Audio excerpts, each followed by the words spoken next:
En este nuevo video abordaré un tema específico de la filosofía de la mente. Yo lo he titulado como el problema de la subjetividad humana.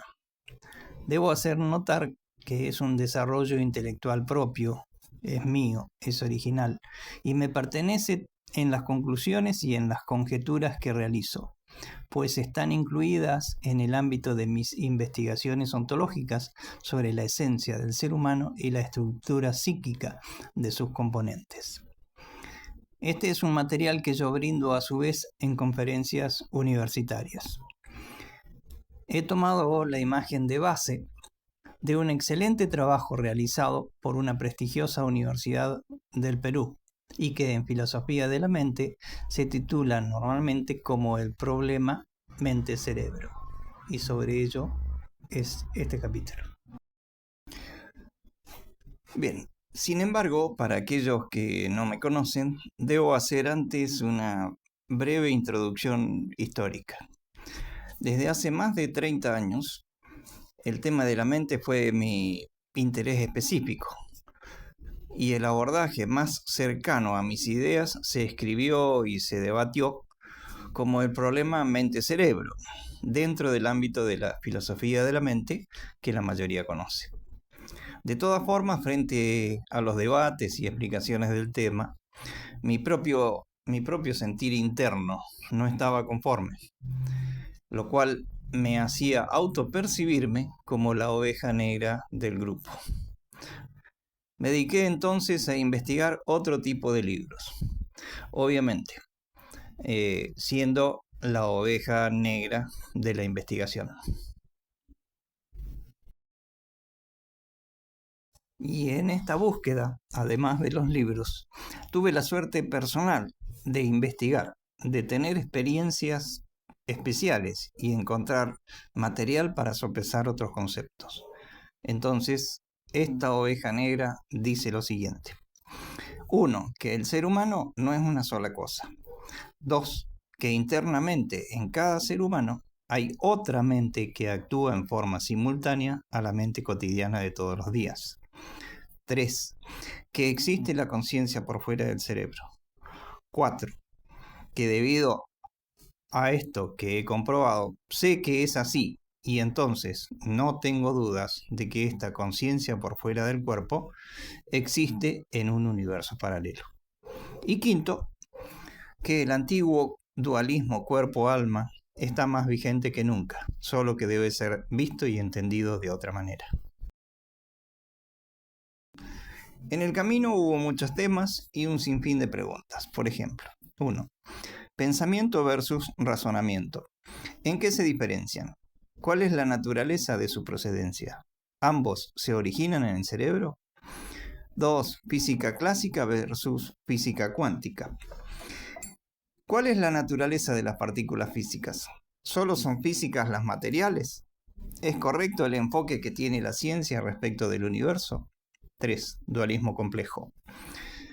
¿Debemos reinterpretar el dualismo de Descartes? ¿Existe un dualismo de sustancias, de propiedades y de inteligencias en forma simultánea? 4. Conciencia con S versus conciencia con C. ¿Cuál es la diferencia entre ambas? ¿De dónde provienen?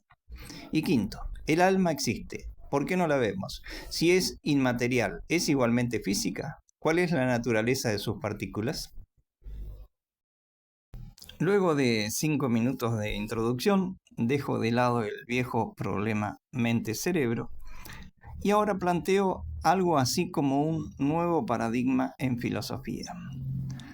Considero que este tema, tan propio de la filosofía de la mente, debería abordarse ahora como el problema de la subjetividad humana.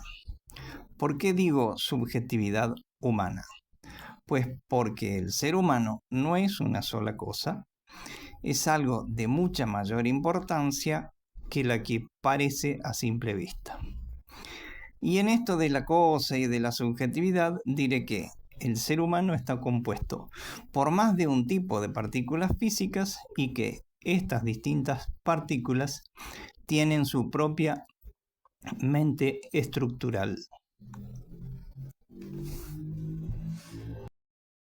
Aunque suene algo muy loco, estoy planteando que el ser humano está compuesto de dos sistemas de partículas físicas, cada una con sus propiedades, dado que son de distinta naturaleza, y que además cada sistema de partículas tiene su propio tipo de mente estructural. Esto confunde a muchos, pues tenemos conceptos distorsionados de la palabra mente. Veamos entonces primero un resumen de las interpretaciones que se utilizan en filosofía para la palabra mente. Una de ellas es la experiencia. La mente se refiere a la experiencia de un individuo físico y también a la experiencia subjetiva de esa persona. Esta tal vez es la interpretación más integral que pudiera tener la filosofía, pero los problemas surgen luego cuando se intenta obtener el origen de esa percepción. La otra concepción de la mente es relativa a los procesos internos. La mente se refiere tanto al proceso del razonamiento, que incluye la percepción, la atención, la catalogación, la clasificación, la conceptualización y la memoria, como así también la mente se refiere al proceso del pensamiento, que incluye los sentimientos, la reflexión, el discernimiento, la voluntad, la creatividad, la empatía y los valores. Son muy distintos. Pensamiento de razonamiento, porque provienen de lugares distintos.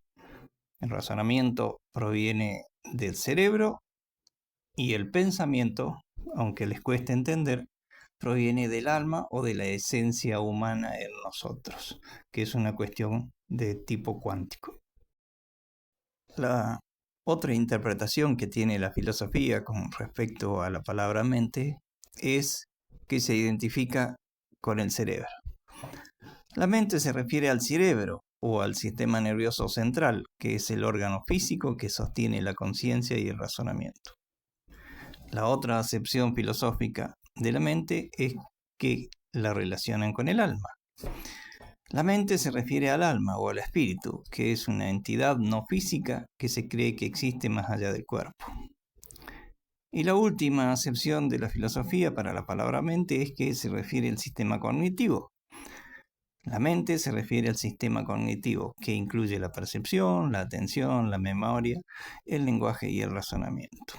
Hasta aquí las acepciones de la mente, por eso hay tanta confusión en lo que entendemos por esa palabra. Estaba repasando lo que grabé antes para ver si le encuentro sentido a algunas cosas. Hay mucha confusión en filosofía con respecto al tema de la mente, porque la mayor parte de las personas creen que mente es esto que sucede por acá. Y eso no es así, lamentablemente hay un mal entendimiento de las cosas. Porque yo mencioné algo desde la palabra mente estructural y mente estructural tienen los árboles, tienen las lombrices, tienen las ballenas, tienen los elefantes, tienen las hormigas. Tiene que ver con la estructura física. Y ahora me voy a meter un poco más en el tema. El filósofo, el pensador filosófico, no tiene que pensar que mente es eso que se le ocurre que pasa por acá. Eso es subjetividad. Y la subjetividad es un efecto que produce el funcionamiento de determinado sistema.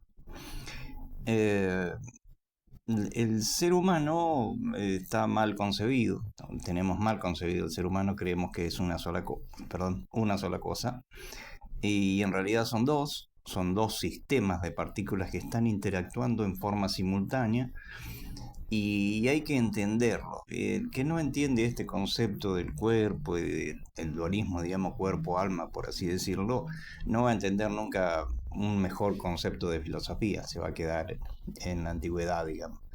Se va a quedar en el tiempo, sin entender las cosas que son fundamentales. Y me tomé estos 3 minutos extras sin escribirlos primero, para decir que aquel que no entienda el tema de la existencia del alma es porque, o el que no entiende, perdón, es porque nunca tuvo una experiencia voluntaria de salir por fuera del cuerpo con su esencia. Yo la he tenido y la han tenido muchísimas, miles de personas, cientos de personas. Y es una experiencia única en la que uno descubre que puede estar pensando y sintiendo y el cuerpo orgánico de uno está descansando sobre una cama, por ejemplo. Y esa experiencia uno lo enriquece de una manera fenomenal.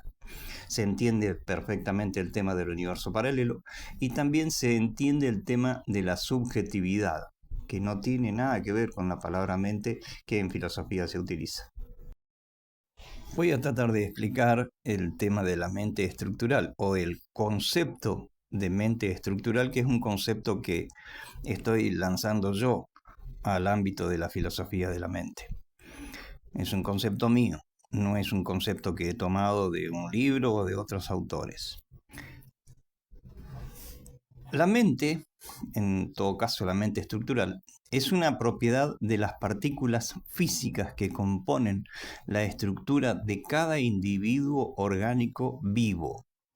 Es la propiedad de recibir, de procesar y de transmitir la información recibida del entorno, sea el entorno interno o externo al cuerpo que posee. Eso es mente estructural, la capacidad de recibir, procesar y transmitir la información que se recibe. Y todos los organismos vivos la tienen. Entonces, volviendo al tema de que todo tiene mente, por así decirlo, hay una especie de panpsiquismo, es un panmentalismo en todo caso.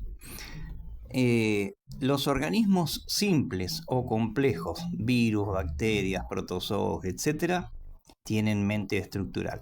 Responden, o sea, reciben, procesan y responden, transmiten información del entorno. Los insectos, los invertebrados también reciben lo mismo. Los vertebrados, sean mamíferos o no, también.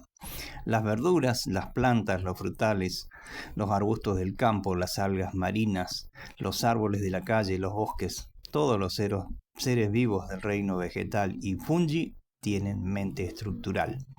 Y los seres humanos también, porque tienen un cuerpo orgánico, ¿sí? Que tiene las mismas propiedades de mente estructural: recibir, procesar y transmitir. Ahora sí viene un tema que se les va a complicar. Ya hemos salido del tema mente estructural. Bien. Y nos toca avanzar en una definición que también es mía, es propia, que se llama conciencia de forma. La conciencia de forma es inherente a todas las formas animadas que existen en el planeta. Cada forma orgánica viva y existente en el plano terrestre, sea una célula, una hoja, un árbol, una flor, una ballena, una mariposa, un pez, una paloma o bien un ser humano, tienen una determinada conciencia de forma, pues tienen instalados en su ADN el curso de acción y de respuestas a sus vidas. La conciencia de forma es lo que hace que cada ser vivo, sin importar la forma o el tamaño, actúe de acuerdo a su estructura orgánica y su ADN. Bien, por ello es que un pez nada, una paloma vuela, una serpiente repta, una gallina pone huevos, las vacas producen leche, un ser humano camina, habla, escribe, corre y nada. Bien, ya vimos entonces mente estructural y conciencia de forma. Vamos a tratar de sintetizar. La propiedad, mente estructural, de las partículas físicas, tanto materiales como inmateriales, y en las inmateriales incluye al alma como vehículo físico, de recibir, procesar y transmitir información. Ahora bien, ¿de qué manera actúa cada individuo? Y aquí va la respuesta. Todo ser vivo actúa de acuerdo a su conciencia de forma, pues esa es la capacidad de acción que está inscripta en su estructura propia de ADN.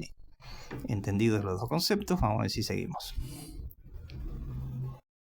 Vamos a hablar ahora de la capacidad inteligente de los seres vivos. La capacidad inteligente es una definición mía propia, no la tomé de ningún lado. La capacidad inteligente es el producto de la interacción que existe entre las neuronas del cerebro, el sistema nervioso central y las señales que provienen tanto del interior del cuerpo físico como de los acontecimientos y objetos que existen en el entorno. La capacidad inteligente, entonces, está íntimamente relacionada con la mente estructural del individuo que se trate y a su vez relacionada con la conformación genética. Dicho de otro modo, la conformación genética, el ADN, condiciona a la mente estructural y a su vez esta condiciona a la capacidad inteligente de cada individuo. Todas estas son variables que interactúan en los aspectos físicos visibles y la conducta de cada individuo que se trate. Bien. Es necesario hablar de un nuevo paradigma en filosofía.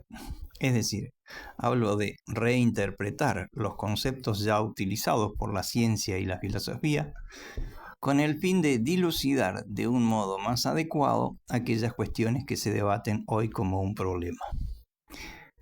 Es claro que hay que poseer una perspectiva más amplia sobre el asunto.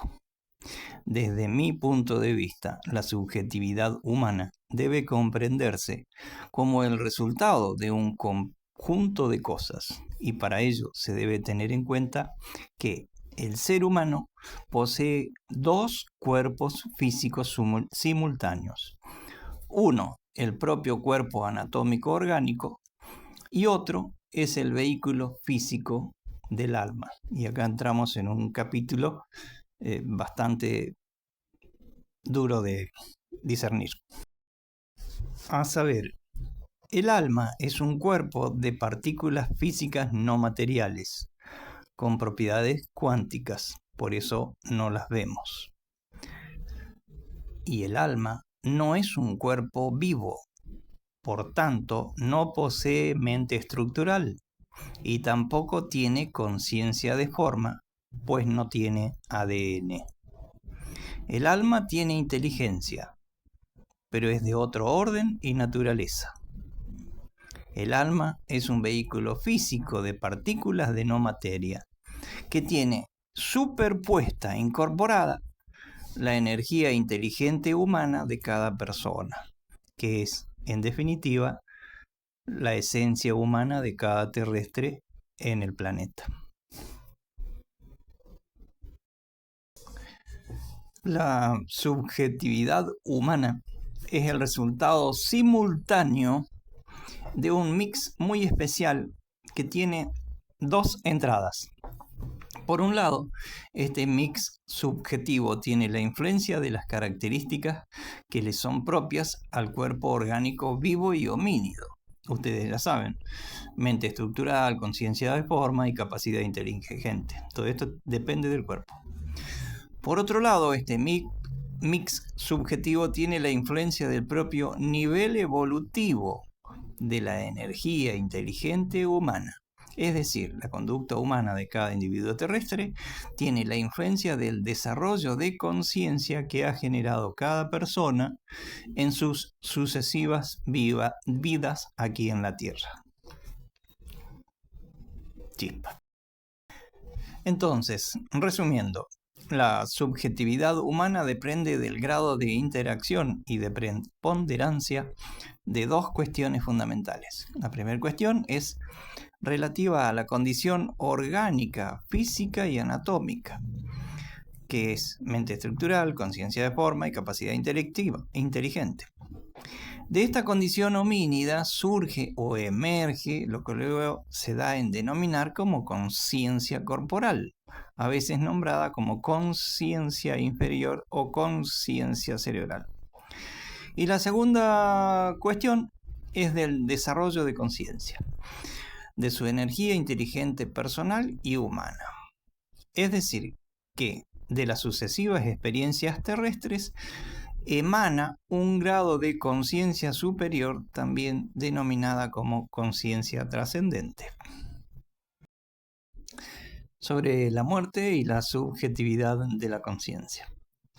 Como nota de color, debo aclarar que aquello que trasciende luego de la muerte física del cuerpo, técnicamente no es la conciencia superior, sino que es la propia energía inteligente humana que tiene la propiedad de trascender el fenómeno de la muerte del cuerpo orgánico. Una cosa es trascender, es decir, estar energéticamente del otro lado en el universo paralelo. Y otra distinta es la experiencia subjetiva de tener conciencia de muchos detalles del entorno, sea este un entorno cercano o bien un entorno lejano en el aspecto temporal, que también sucede.